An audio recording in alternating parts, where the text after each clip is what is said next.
ಎಲ್ಲರಿಗೂ ನಮಸ್ಕಾರ. ನಾನು ಈ ದಿನ ನೋಡಿ 3 ಮೂಲಂಗಿ ತಗೊಂಡಿದ್ದೀನಿ, ಅಂದರೆ ರ್ಯಾಡಿಶ್. ಇದರಿಂದ ನಾನಿವತ್ತು ರೊಟ್ಟಿ ಮಾಡ್ತಾ ಇದ್ದೀನಿ, ಅಥವಾ ಮೂಲಂಗಿ ತಾಲಿಪಿಟ್ಟು ಅಂತ ಮಾಡ್ತಾ ಇದ್ದೀನಿ. ಇದನ್ನು ಫಸ್ಟು ಎಲ್ಲ ನೀಟಾಗಿ ನೋಡಿ, ಸ್ಕಿನ್ ಎಲ್ಲ ಒಂದೊಂದು ಕಡೆ ಚೆನ್ನಾಗಿದೆ, ಒಂದೊಂದು ಕಡೆ ಚೆನ್ನಾಗಿಲ್ಲ. ಚೆನ್ನಾಗಿಲ್ದಿದ್ದ ಕಡೆ ಎಲ್ಲ ಹೆರ್ಕೋಬೇಕು ಸಿಪ್ಪೆನ. ಚೆನ್ನಾಗಿದ್ದರೆ ಪರವಾಗಿಲ್ಲ, ಚೆನ್ನಾಗಿಲ್ಲದೆ ಹೋದರೆ ಫುಲ್ ಸಿಪ್ಪೆ ಹೆರ್ಕೊಳ್ಳಿ. ನೋಡಿ, ಇದು ಸ್ಕಿನ್ ಚೆನ್ನಾಗಿದೆ. ಈ ಕಡೆ ನೋಡಿ ಎಲ್ಲ ಇಲ್ಲೊಂದು ಸ್ವಲ್ಪ ಚೆನ್ನಾಗಿಲ್ಲ, ಅದನ್ನೆಲ್ಲ ಹೆರ್ಕೊಂಡ್ಬಿಟ್ಟು ಈಗ ನೋಡಿ 3 ಇದನ್ನು ತೊಗೊಂಡಿದ್ದೀನಿ. ನೋಡಿ, ಇದು ತುಂಬ ಚಿಕ್ಕದು, ಇದು ಒಂದು ಸ್ವಲ್ಪ ಮೀಡಿಯಮ್ಮು, ಇದು ಫುಲ್ ದೊಡ್ಡದು. ನಾನೀಗ ಮೀಡಿಯಮ್ನಲ್ಲಿ ಇದನ್ನೆಲ್ಲ ತುರ್ಕೊಂಡು ರೆಡಿ ಮಾಡ್ಕೊಳ್ತೀನಿ. ತುರ್ಕೊಂಡು ರೆಡಿ ಮಾಡಿಕೊಂಡು ಮೂಲಂಗಿ ತಾಲಿಪಿಟ್ಟು ಅಥವಾ ಬಾಣಲೆ ರೊಟ್ಟಿ ಅಥವಾ ರೊಟ್ಟಿ ಏನು ಬೇಕಾದರೂ ಹೇಳ್ಬೋದು. ಇವತ್ತು ಮೂಲಂಗಿ ತಾಲಿಪಿಟ್ಟನ್ನು ಮಾಡ್ತಾಯಿದ್ದೀನಿ. ನೋಡಿ, ಈ ಮೂಲಂಗಿ ಎಲ್ಲ ನೀಟಾಗಿ ತೊಳ್ಕೊಂಡು ಇದು ಮೀಡಿಯಮ್ ಸೈಜ್ ಇದರಲ್ಲಿ ತುರ್ಕೊಳ್ತಾ ಇದ್ದೀನಿ. ನೋಡಿ, ಈ ಥರ ಸಣ್ಣದಾಗಿ ಬರುತ್ತೆ.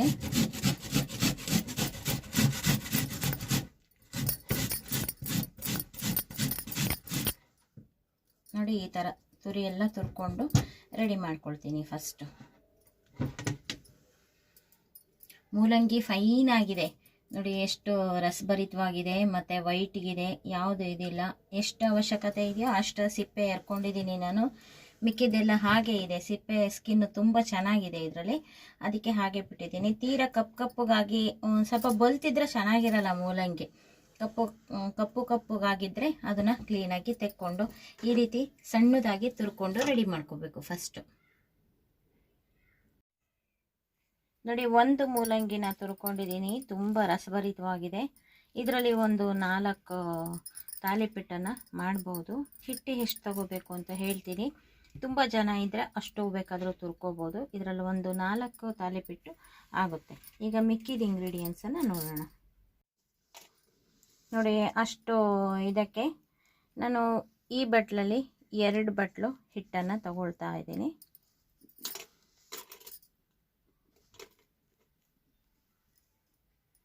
ನಿಮಗೆ ಮೂಲಂಗಿ ಜಾಸ್ತಿ ಬೇಕು ಅಂದರೆ ಜಾಸ್ತಿ ಬೇಕಾದರೂ ಹಾಕ್ಬೋದು.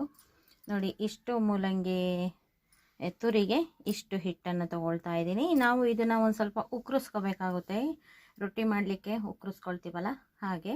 ಇದನ್ನು ಹಸಿ ಹಿಟ್ಟೆ ಇದಕ್ಕೆ ಹಾಕಿ ಕಲಸಿದರೆ ಒಂದು ಸ್ವಲ್ಪ ಬಂಟಾಗಿ ಬರೋದಿಲ್ಲ, ಆದ್ದರಿಂದ ನಾನು ಉಕ್ಕರಿಸ್ಕೊಂಡು ತೋರಿಸ್ತಾ ಇದ್ದೀನಿ. ನಾನೀಗ ಗ್ಯಾಸ್ ಮೇಲೆ ಒಂದು ಬಾಣಲೆ ಇಟ್ಟಿದ್ದೀನಿ. ಇದಕ್ಕೆ ಒಂದೇ 1 ಚಮಚ ಎಣ್ಣೆ ಹಾಕಿದ್ದೀನಿ. ಈಗ ನೋಡಿ, ಅಜ್ವಾನ ಎಷ್ಟು, 1/4 ಚಮಚದಷ್ಟು ಅಜ್ವಾನ ಹಾಕ್ತಾ ಇದ್ದೀನಿ.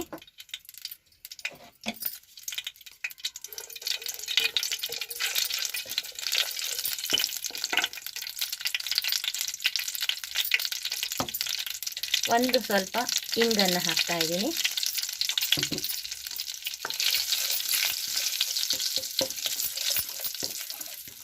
ನೋಡಿ, ಇದಾಗಿದೆ. ನಾನು ಹಿಟ್ಟು ತಗೊಂಡಿದ್ನಲ್ಲ, ಅದರಲ್ಲಿ 3 ಲೋಟ ನೀರು ಹಾಕ್ತಾ ಇದ್ದೀನಿ, 3 ಬಟ್ಲು. ಇದರಲ್ಲಿ 2 ಬಟ್ಲು ಹಿಟ್ಟು ತಗೊಂಡಿದ್ದೀನಲ್ಲ, ಆದ್ದರಿಂದ 3 ಬಟ್ಲು ನೀರು ಹಾಕ್ತಾ ಇದ್ದೀನಿ. ಅದರಲ್ಲಿ 2 ಬಟ್ಲು ಹಿಟ್ಟಲ್ಲಿ 1.5 ಬಟ್ಲನ್ನ ನಾನು ಇದು ಕ್ರಿಕೆಟ್ ಮಾಡೋಕ್ಕೆ ಉಪಯೋಗಿಸ್ಕೊಳ್ತಾ ಇದ್ದೀನಿ. ಇನ್ನು ಅರ್ಧ ಬಟ್ಲು ಮತ್ತೆ ಮಿದ್ಕೊಳ್ಳೋಕ್ಕೆ ಸರಿ ಹೋಗುತ್ತೆ. ನೋಡಿ, ಇವಾಗ 3 ಬಟ್ಲು ನೀರಾಗಿದೆ. ಇದಕ್ಕೆ ಒಂದು ಸ್ವಲ್ಪ ಉಪ್ಪನ್ನು ಈಗಲೇ ಹಾಕಬೇಕು. ನೋಡಿ, ಇದಕ್ಕೆ ಸಾಕಾಗುವಷ್ಟು ಉಪ್ಪನ್ನು ಹಾಕಿದ್ದೀನಿ. ಈಗ ಇದು ನೀರು ಕುದ್ದ ತಕ್ಷಣ ಹಿಟ್ಟು ಹಾಕಿ ನಾವು ಗೋಲಿಸ್ಕೋಬೇಕು. ನೋಡಿ, ನೀರು ಮಳ ಕುದೀತಾ ಇದೆ. ಈಗ ಇದಕ್ಕೆ ಹಿಟ್ಟು ಹಾಕ್ತಾ ಇದ್ದೀನಿ. ಒಂದು ಅರ್ಧ ಬಟ್ಲಷ್ಟು ಹಿಟ್ಟನ್ನು ಮಿಗಿಸ್ಕೊಂಡಿರ್ತೀನಿ. ಈಗ ಉರಿ ಸಣ್ಣ ಮಾಡಿಕೊಂಡು ಇದಷ್ಟನ್ನು ಕೈ ಆಡಬೇಕು.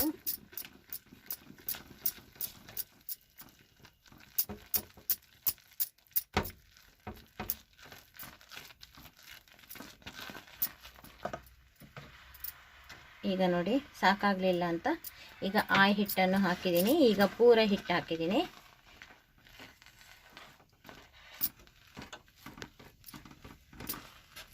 ಇದನ್ನು ಚೆನ್ನಾಗಿ ನಾದ್ಕೋಬೇಕು.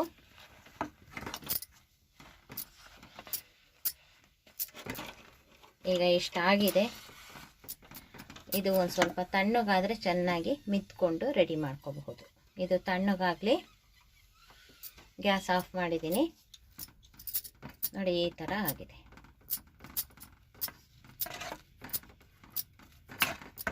ನೋಡಿ, ತಣ್ಣಗಾದರೆ ಚೆನ್ನಾಗಿ ಮಿದಿಬೋದು. ನೋಡಿ, ಈ ತುರಿದಿಟ್ಕೊಂಡಿರೋ ಮೂಲಂಗಿನ ಒಂದು ಸ್ವಲ್ಪ ಮೇಲಿನ ರಸ ಮಾತ್ರ ಹಿಂಡ್ಬಿಡಿ. ಫುಲ್ಲೇನು ಹಿಂಡಕ್ಕೆ ಹೋಗ್ಬಿಡ್ರಿ. ಬಟ್ಟೆ ಗಿಟ್ಟೆ ಹಾಕೊಂಡ್ರೆ ಹಿಂಡೋದು ಬೇಡ. ಪರೋಟ ಮಾಡೋದಾದರೆ ಮಾತ್ರ ಹಿಂಡಬೇಕು. ಈಗ ನೋಡಿ, ಇಷ್ಟು ನೀರು ಬಂದಿದೆ. ಇದು ಮೂಲಂಗಿ ರಸ. ಇದನ್ನು ವೇಸ್ಟ್ ಮಾಡಬಾರ್ದು. ಒಂದು ಸ್ವಲ್ಪ ಉಪ್ಪು ಹಾಕ್ಕೊಂಡು ಕುಡಿಬೋದು. ಈಗ ಇದಿದೆಯಲ್ಲ, ಇದನ್ನು ನಾನು ಇದರೊಳಗಡೆ ಹಾಕ್ತಾಯಿದ್ದೀನಿ, ಹಿಟ್ಟೊಳಗಡೆ ಹಾಕ್ತಾಯಿದ್ದೀನಿ. ಒಂದು ಸ್ವಲ್ಪ ಬೆಚ್ಚಗಾಗಿದೆ, ಫುಲ್ಲೇನು ತಣ್ಣಗಾಗಿಲ್ಲ. ಈಗ ನಾನು ಅದ್ರ ಜೊತೆಗೆ ಒಂದು ಸ್ವಲ್ಪ ಕೊತ್ತಂಬರಿ ಸೊಪ್ಪು ಹಾಕ್ತಾಯಿದ್ದೀನಿ. ಸಣ್ಣದಾಗಿ ಹೆಚ್ಕೊಂಡು ಕೊತ್ತಂಬರಿ ಸೊಪ್ಪು ಹಾಕ್ತಾಯಿದ್ದೀನಿ. ಇದಷ್ಟನ್ನು ಇವಾಗ ಕೈ ಆಡ್ಕೋಬೇಕು.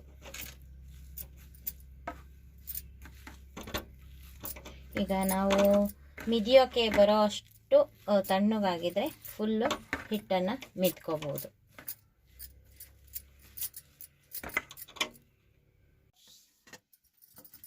ನೋಡಿ, ಇವಾಗೆಲ್ಲ ತಣ್ಣಗಾಗಿದೆ. ಎಲ್ಲ ಇದನ್ನು ಮೆತ್ಕೊಂಡಿದ್ದೀನಿ ನೋಡಿ, ಈ ಹದದಲ್ಲಾಗಿದೆ. ನಾವು ಬೇಕು ಅಂದರೆ ಒಂದು ಸ್ವಲ್ಪ ಈ ರೀತಿ ಹಿಟ್ಟನ್ನು ಇದು ಮಾಡಿಕೊಂಡು ಇದನ್ನು ಚೆನ್ನಾಗಿ ಮೆತ್ಕೊಂಡು ನಾದ್ಕೊಂಡು ಉಂಡೆ ಮಾಡ್ಕೋಬೇಕು.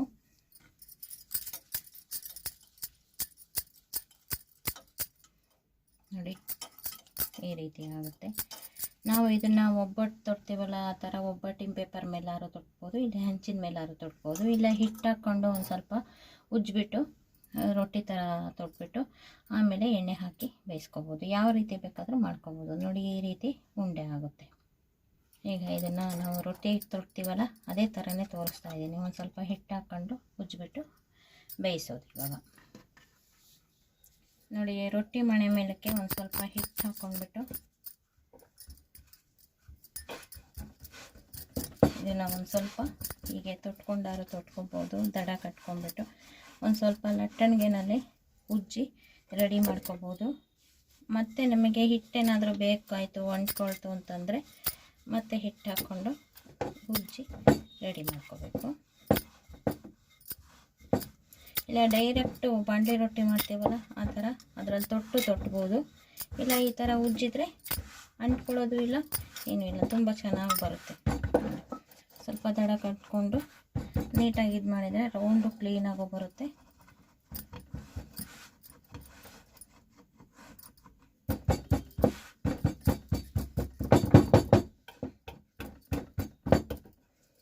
ನೋಡಿ, ಈ ಥರ ನೀಟಾಗಿ ಬರುತ್ತೆ ರೊಟ್ಟಿ. ಈಗ ಇದನ್ನು ಮಾಡಿದ್ದೀನ, ಈಗ ಎಣ್ಣೆ ಹಾಕಿ ಎರಡೂ ಕಡೆ ಬೇಯಿಸ್ಕೋಬೋದು, ಇಲ್ಲ ಹಾಗೆ ಕೂಡ ಬೇಯಿಸ್ಕೋಬೋದು. ಯಾವ ರೀತಿ ಕೂಡ ಮಾಡ್ಕೋಬೋದು. ನೋಡಿ, ಚಿಕ್ಕದಾಗಿ 2 ಹಸಿರು ಮೆಣಸಿನ್ಕಾಯಿ ಹೆಚ್ಕೊಂಡಿದ್ದೀನಿ. ಚಿಕ್ಕ ಮಕ್ಕಳಿದ್ರೆ ಇದೇ ರೀತಿ ಮಾಡಿ ಹಸಿರು ಮೆಣಸಿನ್ಕಾಯಿ ಹಾಕ್ತೇನೆ.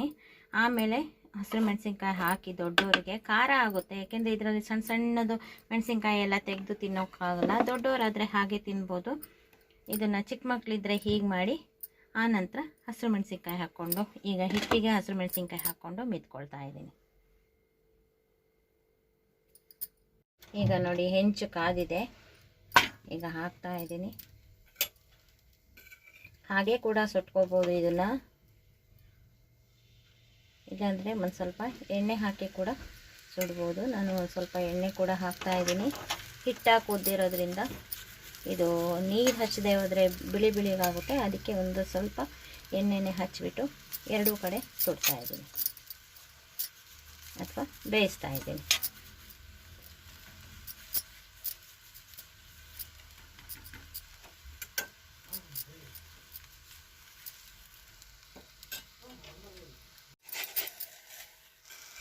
ನೋಡಿ, ಇವಾಗ ಮಗ್ಚ್ ಹಾಕಿದ್ದೀನಿ.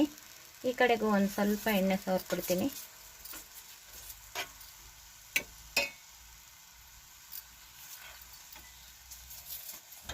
ನೀವು ಇದಕ್ಕೆ ಬೇಕಾದರೆ ಎಳ್ಳು, ಜೀರಿಗೆ ಎಲ್ಲ ಹಾಕೋಬೋದು. ನಾನಿವತ್ತು ಬರೀ ಅಜ್ವಾನ ಮಾತ್ರ ಹಾಕಿದ್ದೀನಿ. ತುಂಬ ಚೆನ್ನಾಗಿರುತ್ತೆ ಇದು. ಒಂದು ಸ್ವಲ್ಪ ಇಂಗು ಬೇರೆ ಹಾಕಿದ್ದೀನಿ. ತುಂಬ ಸಖತ್ತಾಗಿದೆ ನೋಡಿ. ಇದು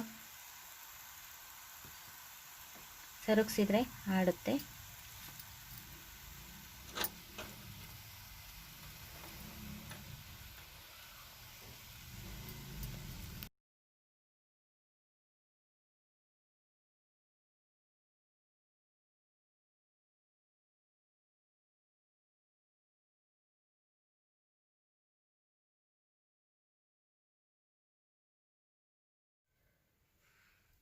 ನೋಡಿ ಈಗ ಇನ್ನೂ ಒಂದು ಹಾಕ್ತಾ ಇದ್ದೀನಿ. ಇವಾಗ ಎಣ್ಣೆ ಏನು ಹಾಕೋದಿಲ್ಲ, ಫಸ್ಟು ಎಲ್ಲ ಚೆನ್ನಾಗಿ ಬೇಯಿಸ್ಕೊಂಡ್ಬಿಟ್ಟು ಆನಂತರ ಲಾಸ್ಟಿಗೆ ಎಣ್ಣೆ ಹಾಕೋಣಂತೆ. ಇದು ಕೂಡ ಚೆನ್ನಾಗಿ ಬೇಯುತ್ತೆ. ನೋಡಿ ಹಿಂಗೆ ಸರಿದಾಡುತ್ತೆ. ಈಗ ಒಂದು ಕಡೆ ಬೇಯಿಸಿದ್ದೀನಿ, ಇನ್ನೂ ಒಂದು ಕಡೆ ಬೇಯಿಸ್ಕೊಳ್ಳೋಣ.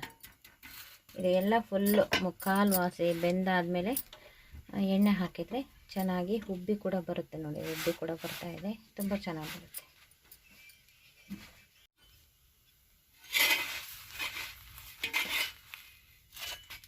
ನೋಡಿ ಎಣ್ಣೆ ಹಾಕ್ತಲೇ ಇದುವರೆಗೂ ಬೇಯಿಸಿದ್ದೀನಿ, ಮುರ್ಕೊಳ್ಳೋದಿಲ್ಲ ಏನಿಲ್ಲ, ತುಂಬ ರೋಸ್ಟಾಗಿ ಕೂಡ ಬೆಂದಿದೆ. ಈಗ ನಾವು ಎಣ್ಣೆ ಹಾಕ್ಕೋಬೋದು. ಲಾಸ್ಟಿಗೆ ಎಣ್ಣೆ ಹಾಕಿದರೆ ಮುರಿಯೋದಿಲ್ಲ ಏನಿಲ್ಲ, ತುಂಬ ಚೆನ್ನಾಗಾಗುತ್ತೆ.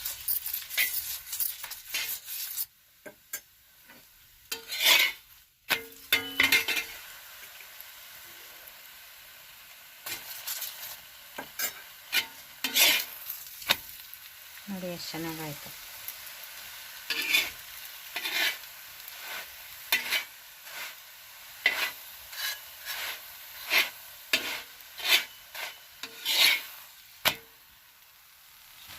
ನೋಡಿ ಮೂಲಂಗಿ ರೊಟ್ಟಿ ಅಥವಾ ತಾಲಿಪೀಟ್ಟು ತುಂಬ ಚೆನ್ನಾಗಾಗಿದೆ. ಇದರ ಅನುಕೂಲ ಕೂಡ ಪಡ್ಕೊಳ್ತೀರಾ ಅಂತ ನಾನು ಈ ವಿಡಿಯೋ ಮಾಡಿ ತೋರಿಸಿದ್ದೀನಿ.